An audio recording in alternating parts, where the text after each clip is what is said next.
I'm going to begin with a little traditional kind of expression of homage to all of the masters of our lineage.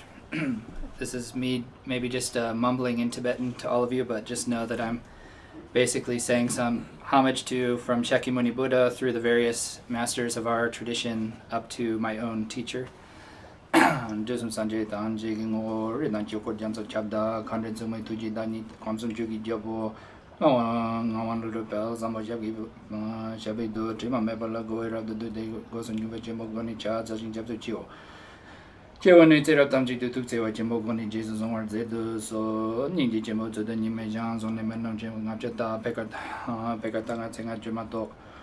Domba tuji chen la gu cha za o jin zolin pe me domba la je wen nam ran chen ji dru zenzo pe ji yun den zo bar we pe ma ju ne da lo pen zo yong ju ku kun do zong bo gong ba ye do ri se ma ga ra do ri dan ju ri sing e par do jen de de dan da zon de dan da du zon ji zo jin ju pe la ma la so de Gary to Garden in Bego, Yundangawa Chito, Nimo Dundi Baby Najaba, Kunji Chiki Jabola, so the Chenese one is or then be Corlo General and someone jumped.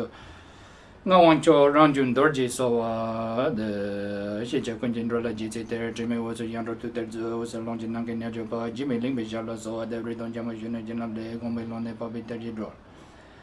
Londo Juzanga Jantanga Wancho, Mipam Jambiana, so the woman Juji Inge Portran and Dusan Sanji cooking on Niran Jukun and the Petsawe Lami Shabla, so the Nelo Topache or Chinchilo, Daso Drowe, Lona Chula, Jur, Ganda Juju, Donkoji, the Na, Dejanana Java Gang, so that in the Michi Chabana, Nimber the Bata, the Dressie, or like a down with the Nujinke, drone that me Kenanda. Drew a Kungi Draki Gini, but Tamchike the Dagi Chuten to. Alright, so we're going to be discussing this evening a topic called the 8 consciousnesses. And as this is a topic coming from the perspective of the Mahayana Buddhist tradition, it is traditional in our world to begin the teachings of any kind of teaching with a particular type of motivation. And that is that were we to just kind of enter into any kind of teaching, practice, any kind of virtuous activity without any particular motivation, kind of just to see what it's about, or maybe just to follow after what other people are doing, then it said the benefit of that won't be so great as if we were to engage with it with a particular kind of special motivation in mind. So the teachings of the Buddha are said to be teachings that can liberate one's mind, that can give rise to or awaken one's own innate love and compassion and wisdom. So if we are to engage in a teaching like this with the motivation from the very beginning that may I hear these teachings and then put them into practice so that I could potentially awaken my own innate compassion, my own wisdom, in order that I could be of great benefit to this world, then listening to this teaching could be of much greater benefit than just coming without any particular thing in mind.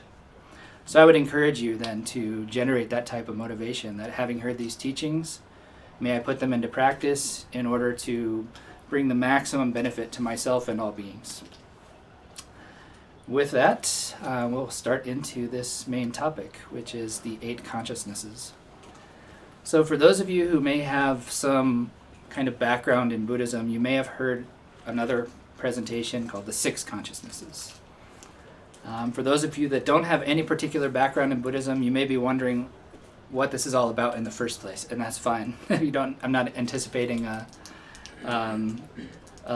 fundamental knowledge of the entirety of what we're going to talk about tonight from the beginning. So essentially, whether we're talking about 6 consciousnesses or 8 consciousnesses, what we're talking about is different functions of your mind.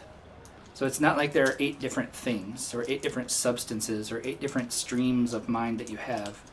It's 6 or 8 different ways that your mind functions in terms of how you experience the world, how you experience yourself, your emotions, any kind of objects of your mind, virtuous states of mind, so-called non-virtuous states of mind or destructive states of mind. How is it that we experience those? So in the classical texts that describe these kinds of states of mind, First of all, it's probably helpful if we start with the definition of what Buddhism even means when they say the word mind. So I think it's often the case in the Western world that there is a bit of what you might call a materialistic viewpoint that the mind is merely brain function, that it is a product of the flesh and blood and neurotransmitters and substances of your brain. The traditional Buddhist perspective would be that that is not the case, that mind is, you could say, its own thing. It is of a different order of being than material things. That is, that it's not constructed from the material world, but that consciousness is something which is luminous, or you could say lucid and knowing, that it has the qualities of being lucid and knowing things. And that is distinguished from the material world, or things that are made of, from a traditional perspective, of the elements. You know, in the Eastern societies, they often talk about things in terms of the elements, like fire, earth, air, fire, water, space, like that. But that's just another way of talking about what modern science might call periodic table of elements and things like that, or different kind of states of water, solidity, so on and so forth. It's just a different framework for talking about the material world. So the main point being that Buddhism would distinguish that mind is not material itself, and it does not come as a product of the material world. That consciousness, or mind, which from this point on will be more or less synonymous terms, is its own thing. And some ways that they would talk about that is that, like, for example, something material like this table. Buddhism would say this table does not experience anything. Like, I, as a person with consciousness, when I see this table, I have an experience, first of maybe something as basic as a shape appearing in my mind, a brown shape appearing in my mind. So Buddhism would say that is your visual consciousness that can apprehend things like shapes and colors. Then subsequent to that, my mind would think about, or kind of categorize what that is, or it would identify what it is. Then it might start thinking, I like that, I don't like that, it's attractive, unattractive, whatever, all kinds of subsequent thoughts to that. But at any rate, the idea is that consciousness has, or mind has, a knowing, lucid, experiential quality that material things do not have. Furthering that, Buddhism would say that things have to come from a cause which are similar to their result. So the result being like this table, it being wood, you would say that its cause has to be something that's wood. It had to be a tree, for example. You can't make a wood table out of metal. You can't make a wood table out of consciousness, because they are not, the cause would be dissimilar to the result.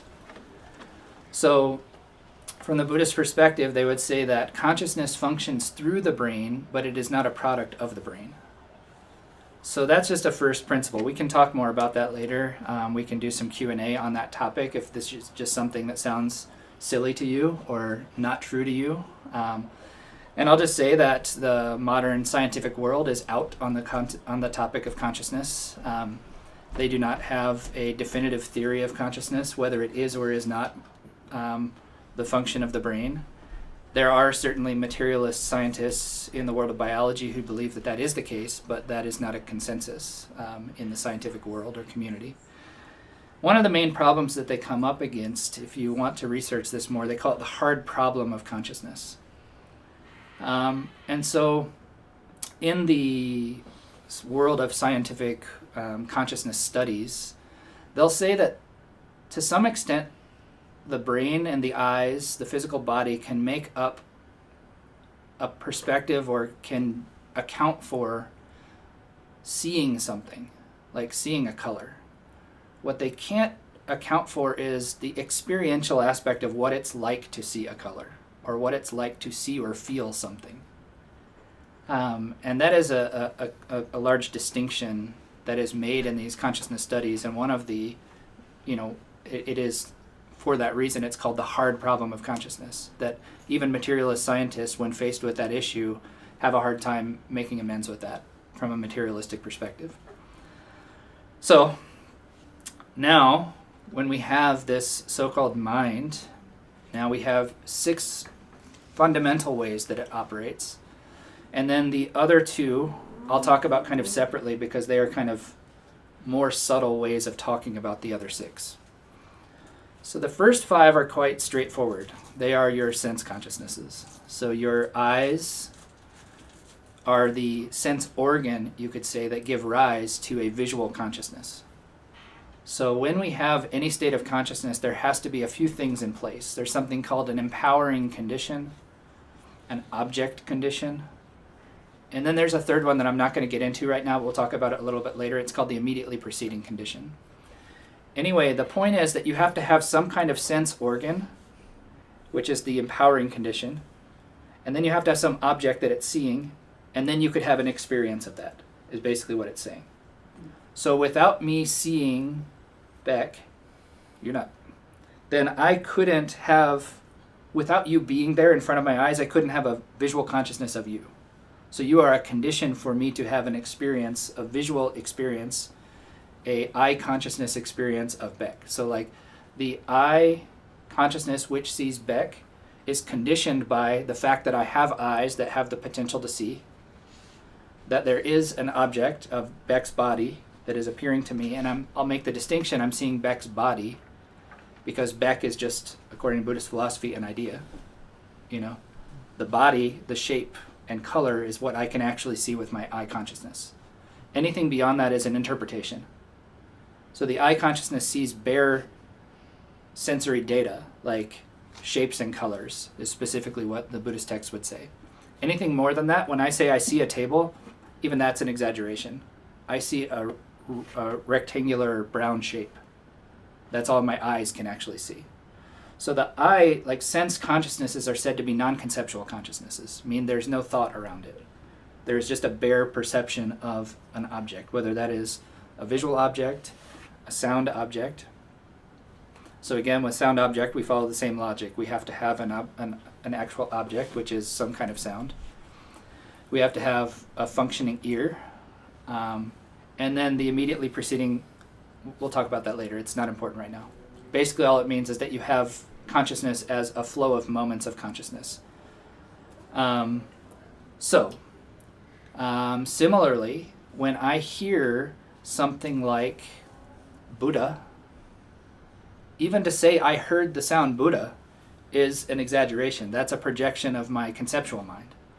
Because when I heard B, I didn't hear U or D or I only heard that first moment, and then my mind put together those moments of sound and said I heard the sound Buddha, for example.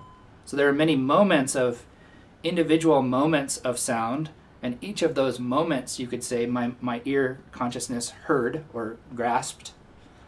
But when I say that there is it's kind of similar to like saying when I say I saw a table, that's actually a projection of my mind on top of the raw sensory data. So when I hear something with my ears, what I'm actually hearing is a bunch of individual very fast moments of sound that then my mind kind of projects or fixates on or groups together those sounds into things that are meaningful to me.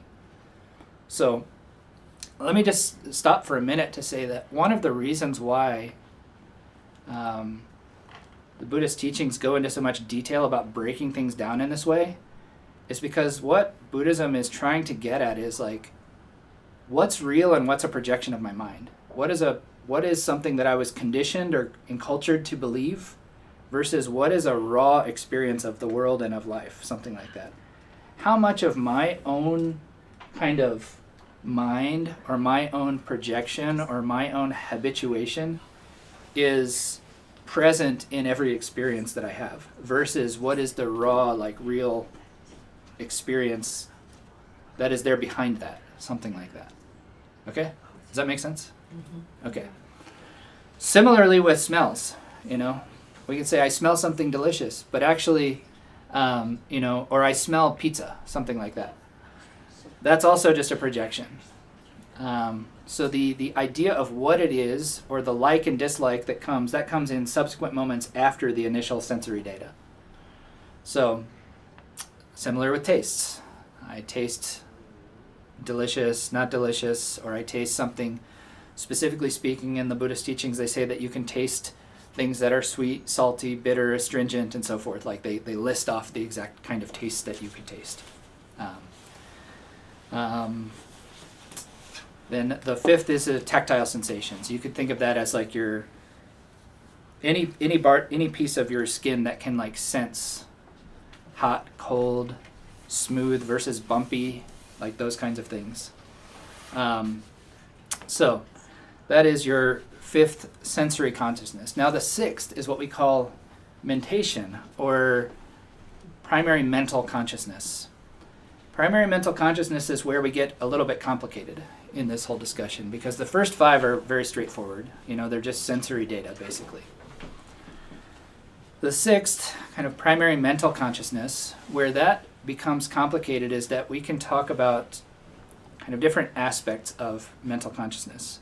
And basically, when we come into the seventh consciousness, which is called afflictive consciousness, that is kind of a way of talking about one of the functions of the primary mental consciousness. So that you can think of, for now, primary mental consciousness.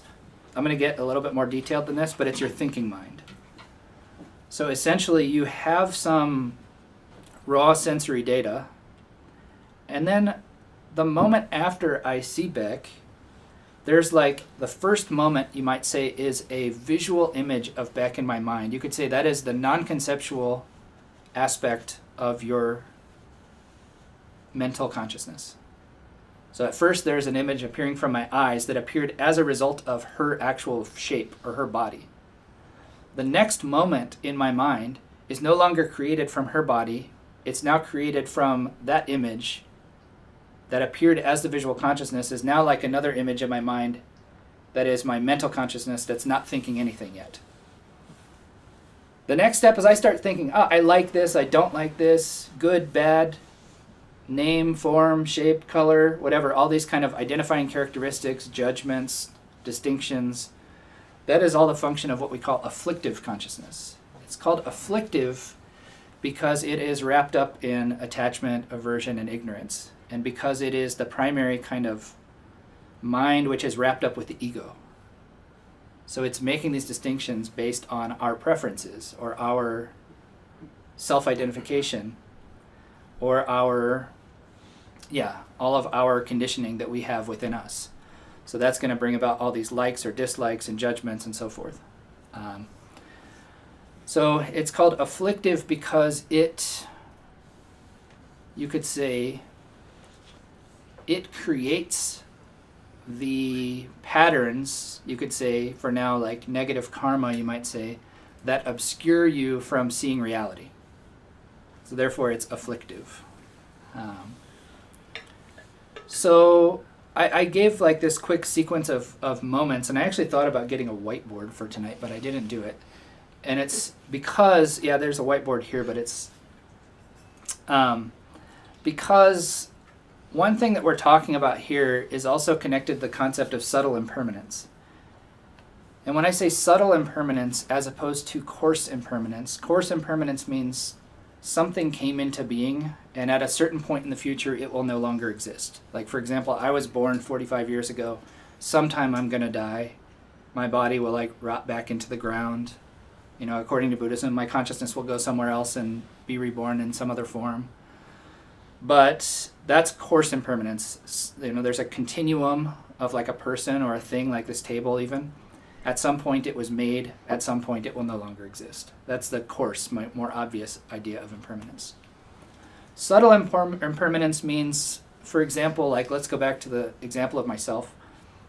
When I look at a picture of myself when I was 10 years old, and then I look in the mirror today, I can think, wow, I changed so much, I lost all my hair, and I grew a beard, and whatever. And if I'm not thinking carefully, I might just think, that happened all at once or something, or it happened in big spurts. Like, when I turned 20, I grew a lot, and then when I turned 30, I grew a lot. Now that I'm 45, I changed into this.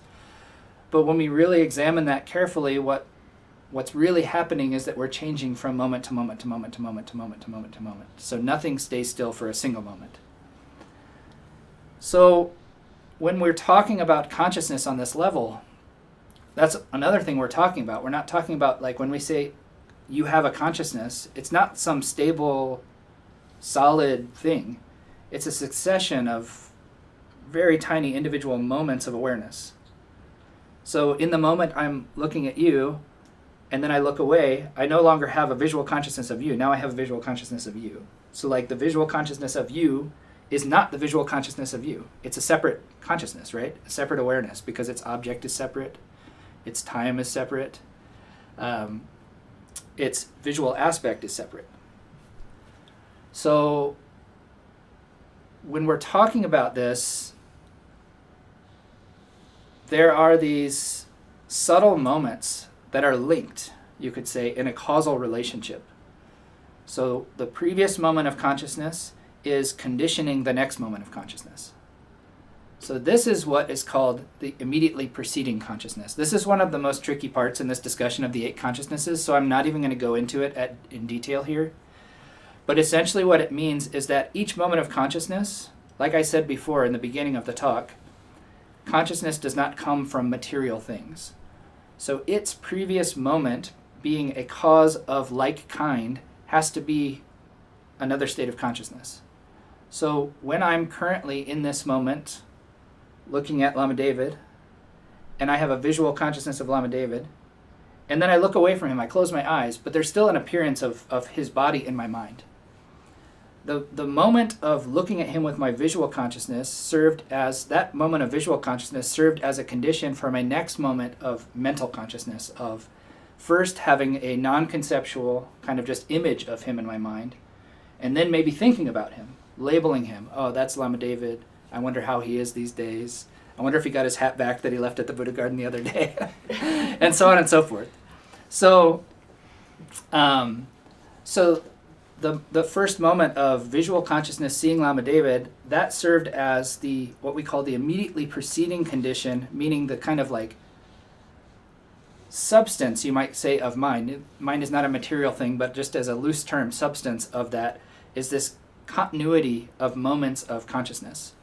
So that's what we call the immediately preceding condition. So in any consciousness, you have a sense power, an object, and the immediately preceding condition. Essentially what it means is the kind of continuity of moments of consciousness, that every moment of consciousness, its kind of substantial cause, you might say, like the substance of mind, had to come from a previous moment of mind. So that's essentially what it's talking about. Now, the 8th consciousness is something called the alaya, or the all-ground consciousness. This state of consciousness, you might say, is, you could reduce this in a very simplistic way to just say the mere fact of being aware at all. But not aware of anything in particular, like an undifferentiated state of consciousness that is not directed towards any object, is not particularly virtuous or non-virtuous. It is just kind of the fact of being aware. Why this even matters is that it's said that kind of stream or continuity of consciousness is where all of your habitual patterns are kind of stored. That this is the all ground, meaning that it is the ground from which you will experience everything.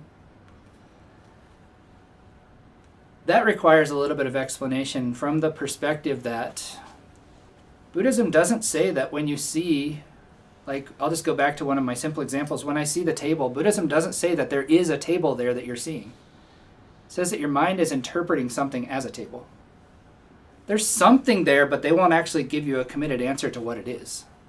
They'll say it appears differently to everyone because of their own conditioning, their own imprints. In some of his texts, Mipam Rinpoche calls it mere interdependent arisings, or mere interdependent appearances. And what he means by that is that all you can say is here. You can say what I think is here, and you can say what Maura thinks is here, and you can say what you think is here.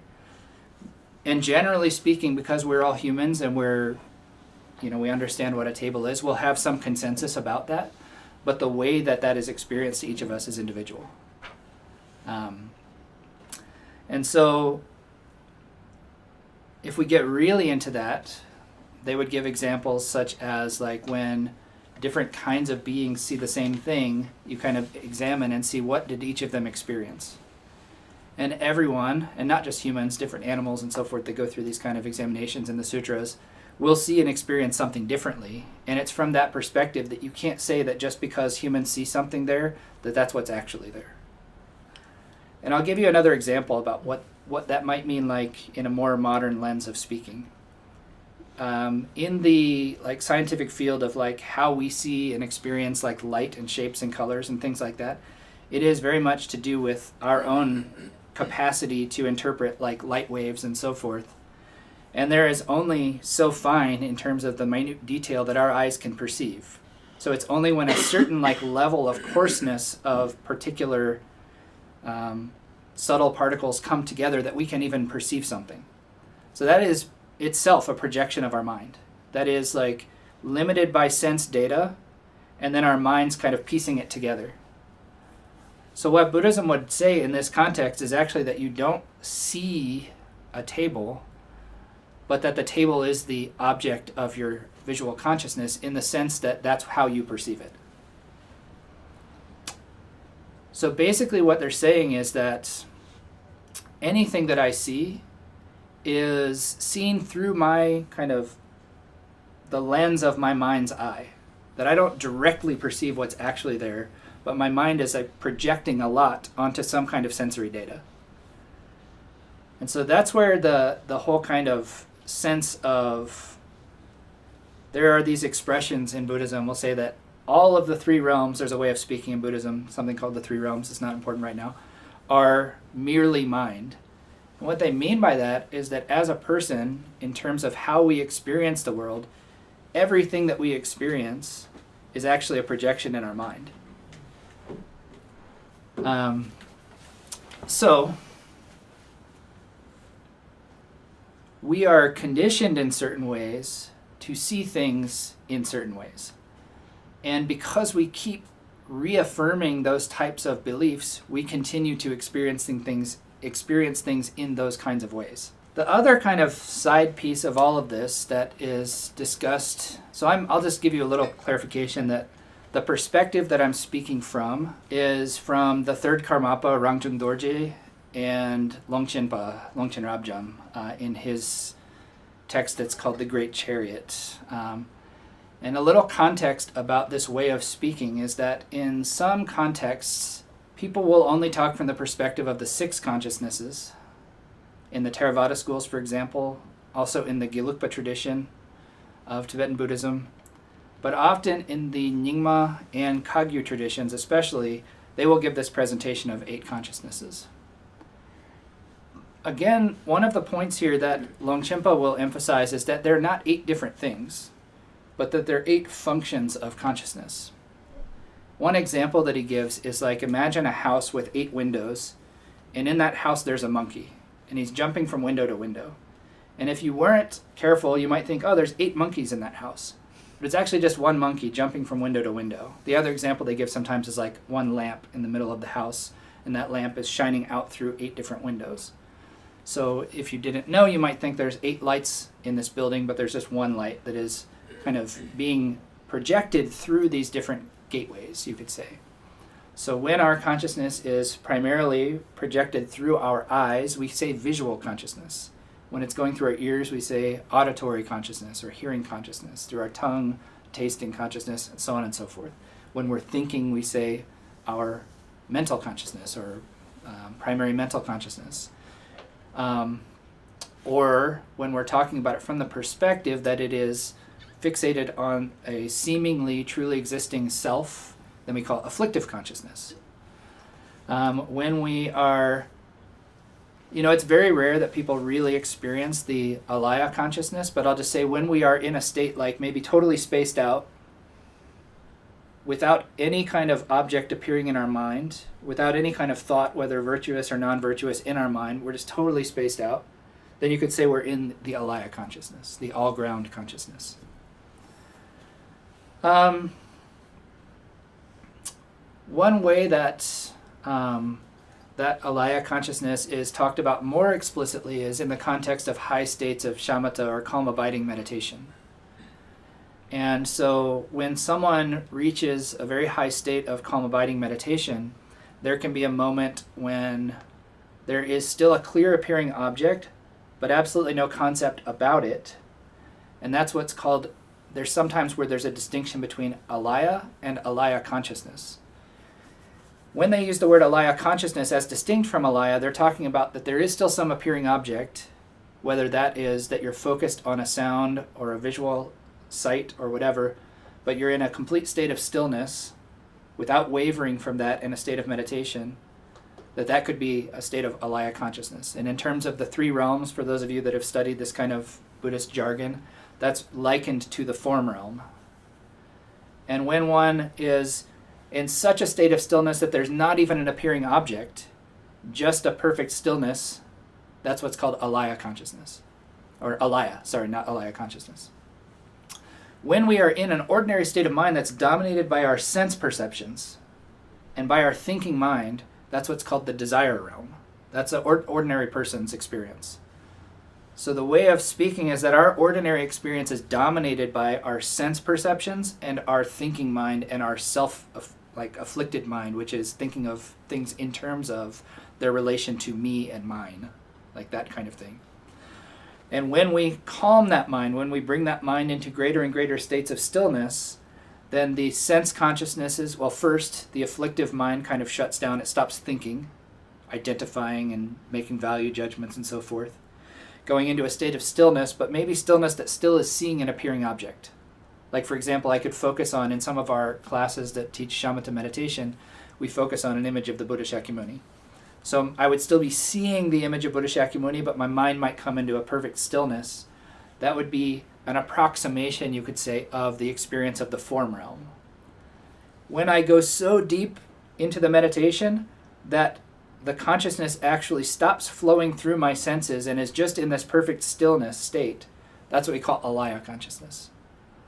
This is still not going to get you out of suffering, actually.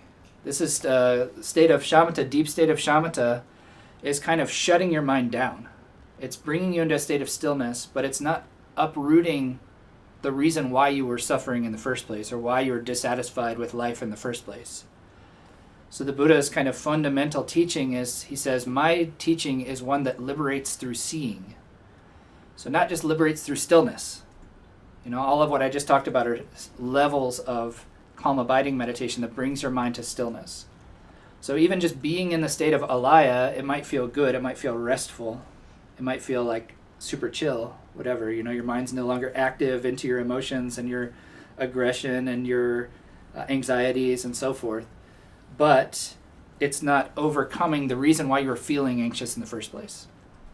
And that's where vipassana or insight meditation comes in, which is that if I'm suffering because of selfishness or because of a false belief that things are permanent, just stopping thinking about it might make me feel better in the moment, but it's not stopping the reason why I was suffering in the first place, which was because I was fixating on something as if it was permanent, and then when it shows that it's not permanent, I'm ticked off or I'm upset. You know, like when my partner leaves me, when I lose my job, when I wanted to go on a hike but it starts raining, you know.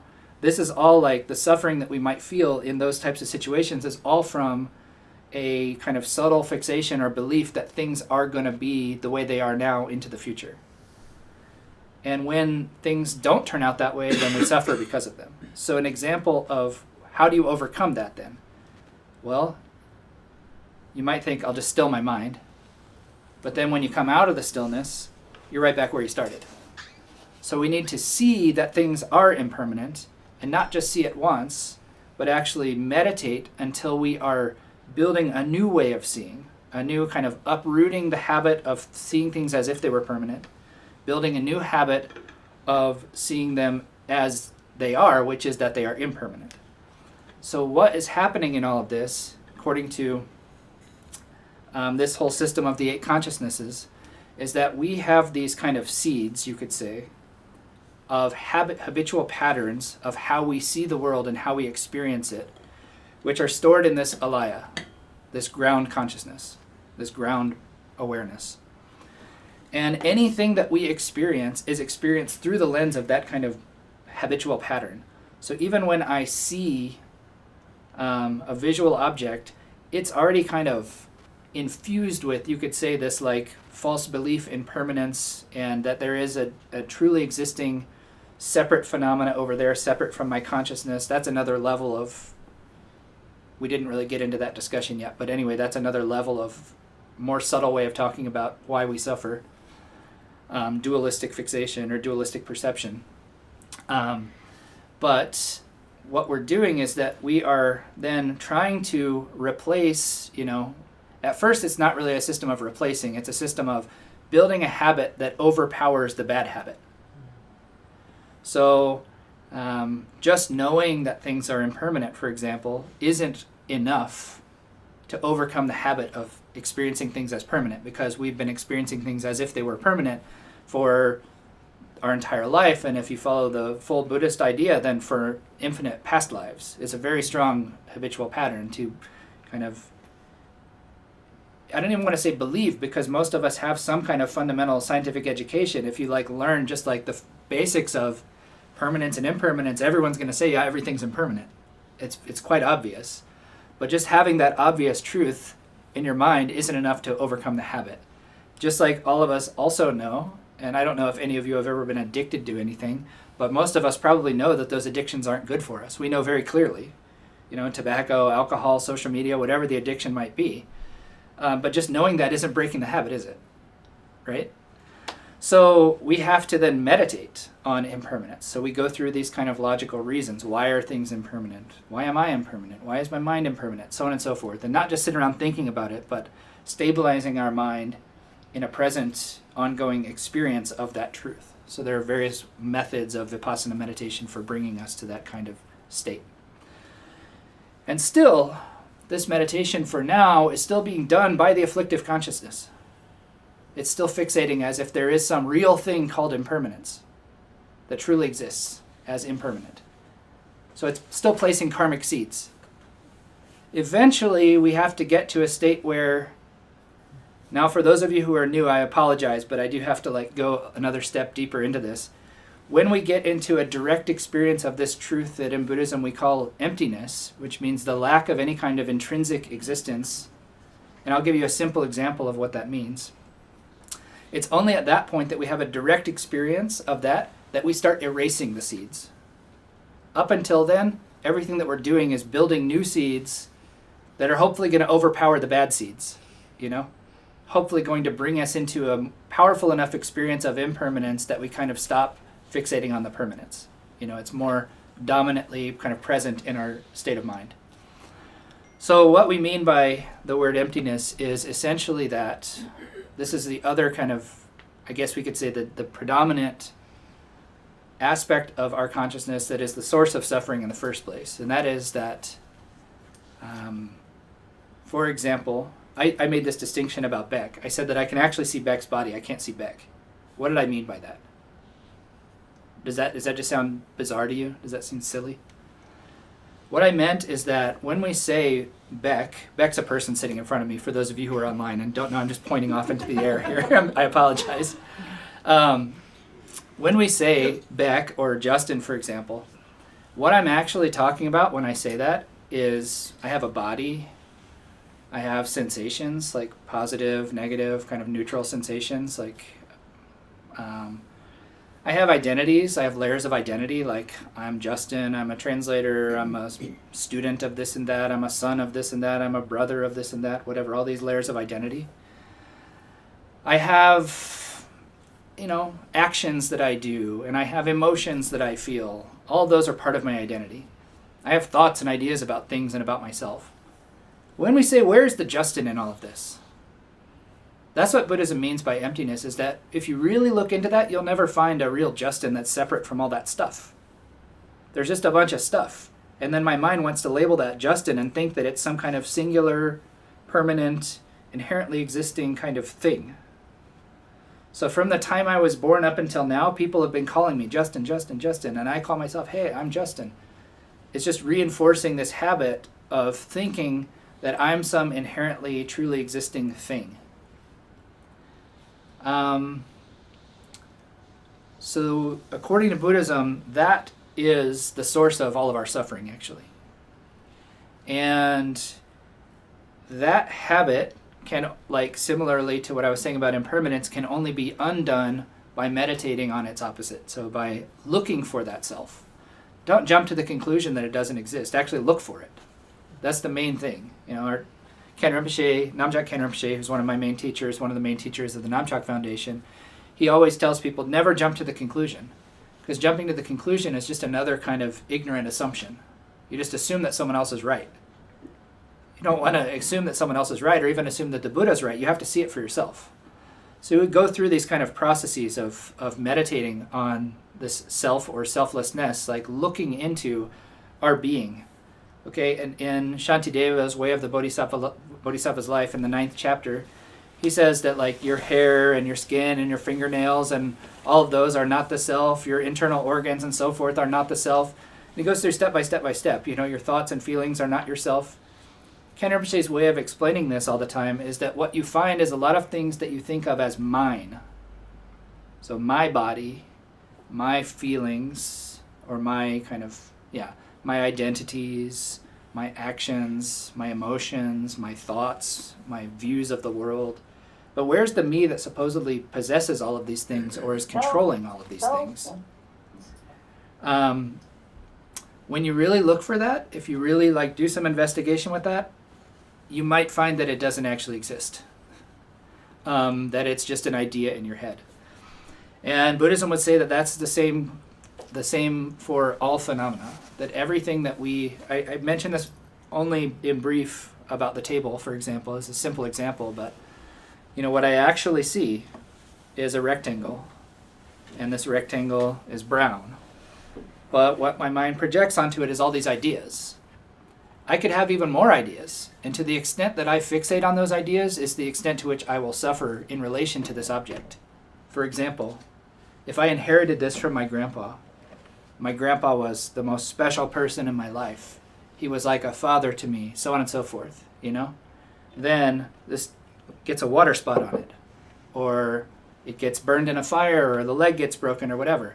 I'm going to be so upset because I've invested so much into the reality in my mind that this thing is infused with these kind of values that my mind is projecting on them. But what we need to know, and this is the fundamental view of Buddhism, is that our happiness and suffering are not based on this thing. They're based on how we're interacting with that thing.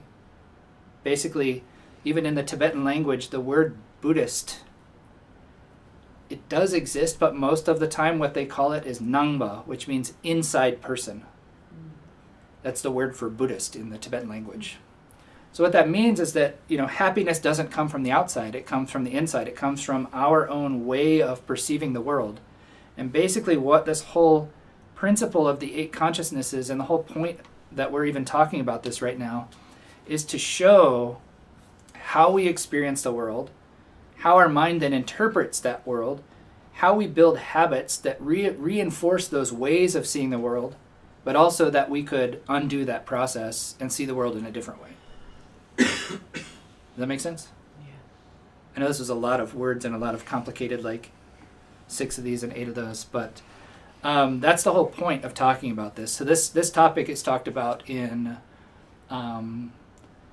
Longchenpa's Great Chariot in the section it's called the support for karma, meaning like what is the ground upon which we build karma, which means in this context, I'll just say very simply, it means habitual patterning.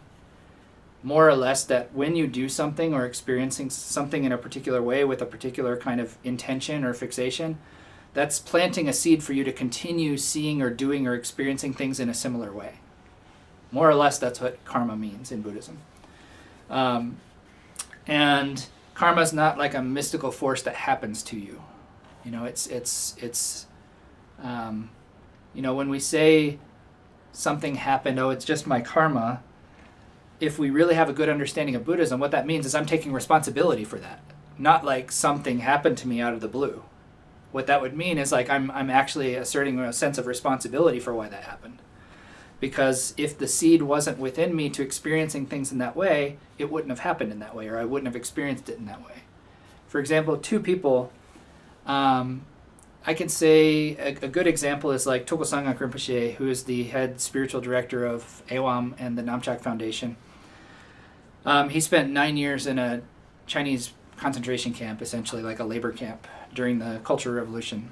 And when he first went into that, he was so pissed off at all the Chinese soldiers and the guards of the prison and so forth. And they made him go off to work in the fields, and they had to gather a certain amount of hay for feeding the pigs and so forth. And he just, he thought that helping them was like harmful. So he kept putting like rocks and dirt and stuff into his bin so that when they weighed it, he could get, done with his work quicker and so forth. One of his teachers in the center, he said, "Hey, do you believe in karma?" And he said, "Yeah, I believe in karma." And he goes, "Well, how are you going to get away with that, thinking that you can just deceive people like this, And slowly, Rinpoche's mind started to change. He saw that his teacher told him, just like you don't want to be here, none of these Chinese soldiers want to be here. They're being driven here by an oppressive government. If they tried to leave, they would be executed. So slowly, Rinpoche started to understand this and started to transform his own experience, that by the end of his time in the prison, he didn't even want to leave. He experienced it like it was a meditation center. He didn't care that he had to go cut grass. He was like, whatever, I can cut grass while I'm meditating. It doesn't matter, So that just kind of shows that, two people, like another person could have been in that same situation and experienced it as nothing but suffering for the entire 9 years.